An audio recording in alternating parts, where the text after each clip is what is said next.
अपने 13,000 करोड़ रुपए लेने के लिए दिल्ली सरकार से पुरजोर मेहनत कर रही है। इसी के तहत पिछले कई दिनों से लगातार केजरीवाल जी के कार्यालय पर, उनके घर पर भाजपा के तीनों मेयर और भारी संख्या में शीर्ष नेता भी वहां पर धरने पर बैठे हुए हैं। दिन रात वहां धरने पर बैठे गए हैं, लेकिन बावजूद इसके दिल्ली सरकार पर कुछ असर नहीं हुआ। आज भाजपा ने एक और बड़ा कदम उठाया है और जिसके तहत उन्होंने हर वार्ड में दिल्ली के एक दिन का उपवास रखने का भी आग्रह किया है। वही उपवास आज चल रहा है। तस्वीरों हम दिखाना चाहेंगे। हम इस समय यमुना विहार मंडल में हैं और आप सामने देख सकते हैं कि नेता प्रतिपक्ष जो अभी विधानसभा में चुने गए वो सामने हैं, गोंडा विधानसभा विधायक, और आप देख सकते हैं कि पार्षद प्रमोद गुप्ता जी यहाँ पर आपको दिखाई दे रहे होंगे। और आप सबसे पहले आपको मैं दिखा दूं कि मुख्यमंत्री जी का जो बोर्ड है उसे देख सकते हैं कि यहाँ पर बोर्ड लगा हुआ है। 13,000 करोड़ रकम जो बकाया है दिल्ली सरकार उसको लेने के लिए जिस तरह से ये सारे कायस लगाए जा रहे हैं, अब देखना ये होगा कि ये जो आज का उपवास है ये कितना कारगर साबित होता है। हमारे साथ मंडल अध्यक्ष हैं, बात करेंगे। नाम जानना चाहिए। मैं मुकेश गोयल, यमुना विहार मंडल अध्यक्ष। मुकेश जी, बात करिए, उपवास है, इसका कितना असर मानते हैं कि दिल्ली सरकार क्या इससे और भी जाग सकती है कि या फिर वही होगा? नहीं, देखो, हम लोग आज जो पिछले 10 दिन से दिल्ली के मेयर, दिल्ली के स्टैंडिंग कमेटी चेयरमैन और हमारे पार्षद लगभग 30 पार्षद, जिसमें लगभग 12-13 महिला पार्षद भी है, 10 दिन से दिल्ली के अराजक मुख्यमंत्री के दरवाजे पर दिल्ली के 2 करोड़ लोगों की आवाज उठाने के लिए, बात रखने के लिए, दिल्ली के 2 करोड़ लोगों की का दर्द बयां करने के लिए उनके दरबार पे बैठे, उनके दर पे बैठे हुए हैं।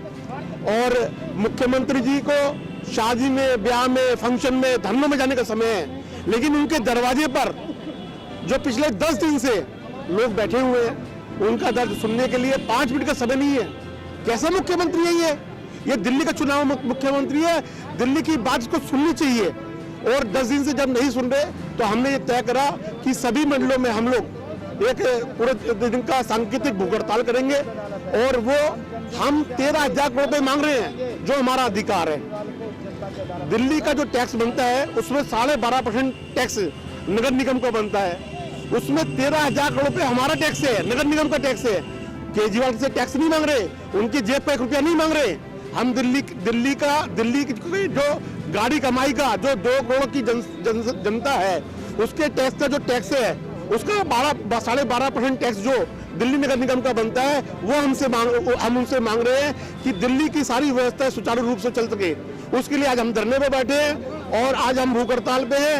और अगर ये सरकार नहीं मानेगी तो जैसा पार्टी का आदेश होगा, अगर पार्टी हमको आदेश करेगी कि अनिश्चितकाल भूख हड़ताल पे बैठने, तो दिल्ली का हर एक भाजपा का कार्यकर्ता 2 करोड़ लोगों की जनता की आवाज उठाने के लिए तैयार है।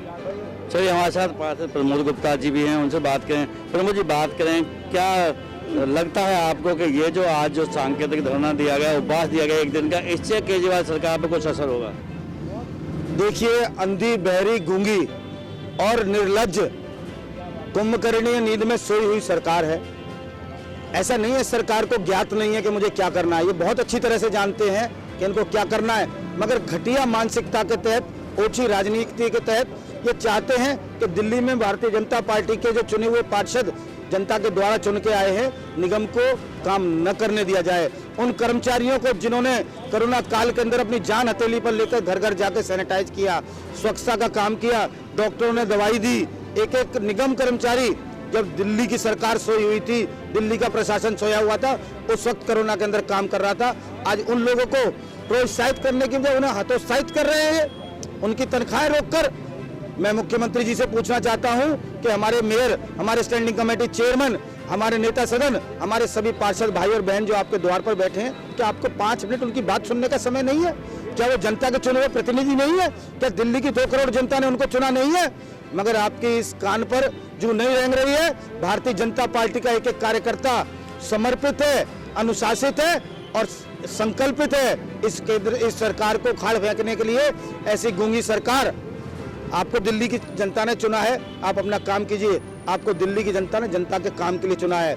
हम आपका व्यक्तिगत पैसा नहीं मांग रहे, तो दिल्ली के लोगों ने अपनी गाड़ी कमाई से टैक्स के रूप में जो राशि आपको दी है उस पैसे को मांग रहे हैं। हम अपने लिए नहीं मांग रहे, अपने किसी व्यक्तिगत काम के लिए नहीं मांग रहे, दिल्ली की जनता का पैसा दिल्ली की जनता के काम के में लगाने के लिए मांग रहे हैं। अगर निगम काम नहीं करेगा तो कैसे काम होगा? आप दिल्ली के अंदर अराजकता फैलाना चाहते हैं, आप दिल्ली में गंदगी कराना चाहते हैं, दिल्ली में रोड जाम कराना चाहते हैं। आप सिर्फ ये चाहते हैं कि हर वो व्यक्ति जो दिल्ली में आकर झूठे किसान रूपी आंदोलन के बीच में आकर रोड रोकता है उसको समर्थन करने पहुंच जाते हैं, जो शाहीन बाग के लिए रोड रोकते हैं उनके समर्थन करने पहुंच जाते हैं, जो दिल्ली की भूमि पर खड़े होकर भारत तेरे टुकड़े होंगे कहते हैं उनके समर्थन में पहुंच जाते हैं। हर अलगाववादी, हर भटकाववादी, हर भारत को तोड़ने वाला नक्सलवादी ऐसे व्यक्ति के साथ आप खड़े हैं। आपको शर्म आनी चाहिए। और ये जनता की अदालत सब देख रही है, केजरीवाल जी ये सब देख रही है। आपकी काट की आंधी अब चढ़ चुकी है, अब और चढ़ने वाली नहीं है। चलिए, हमारे साथ गोंडा विधानसभा विधायक और नेता प्रतिपक्ष चुने गए हैं विधानसभा में भाजपा की तरफ से, वो हमारे साथ मौजूद हैं। उनसे बात करें। महावर जी, बात करें जिस तरह देखा जा रहा है कि ये आपने जो देखा है अभी तक पहली बार हुआ है कि एक सरकार के खिलाफ दूसरी सरकार प्रदर्शन में बैठी है, पैसे के लिए, जनता की सेवा के लिए जो पैसे रोके गए। बड़ी ही दुख की बात है कि मुख्यमंत्री केजरीवाल इतने अमानवीय, इतने असंवेदनशील कैसे हो सकते हैं कि आज दिल्ली के प्रथम नागरिक तीनों अपने अपने एमसीडी के वो उनके द्वार पर बैठे हुए हैं और मुख्यमंत्री 10 बार उनके द्वार से निकलते अंदर बाहर जाते हैं। क्या 5 मिनट का समय उनका हाल समाचार पूछने, उनकी बात, उनका दर्द सुनने का भी नहीं है उनके पास? केंद्र ने जब जीएसटी लागू किया था तब उस समय व्यापारियों के साथ अनेक मीटिंग्स की और जब जितनी भी बातें आई सैकड़ों संशोधन हुए उसमें। किसान बिल पर भी 9-10 बार की वार्ता हो चुकी है, अभी भी वार्ता जारी है, लेकिन एक मुख्यमंत्री मिलने का भी समय ना दे, बातचीत भी ना करे। ये कौन सी बात है? आप डेडलॉक तो खुद करना चाहते हो, डायलॉग नहीं करना चाहते।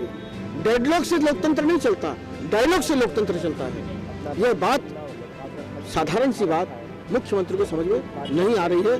13,000 करोड़ रुपया मुख्यमंत्री जी को देना पड़ेगा, क्योंकि ये एक व्यक्ति का सवाल नहीं है, इंस्टीट्यूशंस का सवाल है। सफाई कर्मचारियों के, डॉक्टर्स के, शिक्षकों के, कोरोना काल में जिन्होंने काम किए हैं उनके परिवारों का सवाल है। इसलिए मुझे लगता है कि मुख्यमंत्री को संवेदनशीलता रखनी चाहिए और कम से कम पहले बैठकर बातचीत सुने, तथ्यात्मक रूप से समझे, उसके बाद कोई निर्णय ले।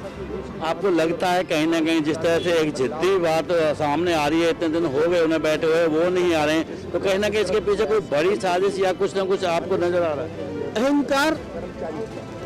अहंकार चरम पर है और निगम में वो भाजपा को बदनाम करके निगम की सत्ता हासिल करना चाहते हैं। उसके लिए उन्होंने ये काम किया है। वो चाहते हैं कि ये काम न कर पाए, पैसों के लिए इनसे भीख मांगते रहें और स्ट्रगल करते रहे, इसी में उनका समय निकल जाए, क्षेत्र की जनता की सेवा ना कर पाए। इसलिए उन्होंने ये कुचक्र रचा है, षड्यंत्र रचा है। और अभी उन्होंने एक नई बात की है, एमसीडी पर भी 2,500 करोड़ का मामला लादने का प्रयास किया है, क्योंकि ये 13,000 करोड़ का मामला को बचा नहीं पा रहे। वो एकदम ऐसा मामला है जिसके चक्रव्यूह में खुद ही फंसने वाले हैं, क्योंकि वो रेंट का मामला है, वो नॉर्थ एमसीडी और साउथ एमसीडी के बीच का मामला है।